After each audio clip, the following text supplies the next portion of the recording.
દાખલા નંબર 3, જેની રકમ છે કે નીચેની આકૃતિઓમાં અરીસાની રેખા ત્રુટક રેખા વડે દર્શાવવામાં આવી છે. ત્રુટક રેખા પર પ્રતિબિંબ વડે દરેક આકૃતિને પૂર્ણ કરો.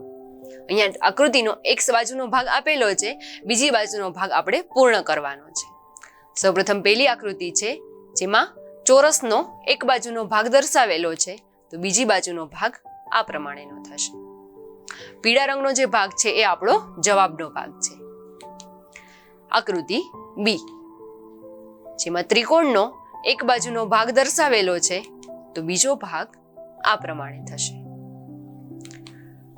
આકૃતિ સી, જેમાં સમબાજુ ચતુષ્કોણનો એક બાજુનો ભાગ દર્શાવેલો છે, બીજી બાજુનો ભાગ આ રીતે થશે. ધ્યાન એ રાખવાનું છે કે જે ડાબી બાજુનો ભાગ છે તેના આકારમાં અને જમણી બાજુના આકારમાં ફરક ના પડવો જોઈએ. ત્યારબાદ ડી આકૃતિ છે, તેમાં વર્તુળનો એક બાજુનો ભાગ દર્શાવેલો છે, બીજી બાજુનો ભાગ આ રીતે થશે. ત્યારબાદ છે ક્વેશ્ચન ઈ, જેમાં પંચકોણ, જેમાં 5 બાજુઓ હોય છે, તો તેમાં એક બાજુનો ભાગ દર્શાવેલો છે, બીજી બાજુનો ભાગ છે તે આ રીતે થશે.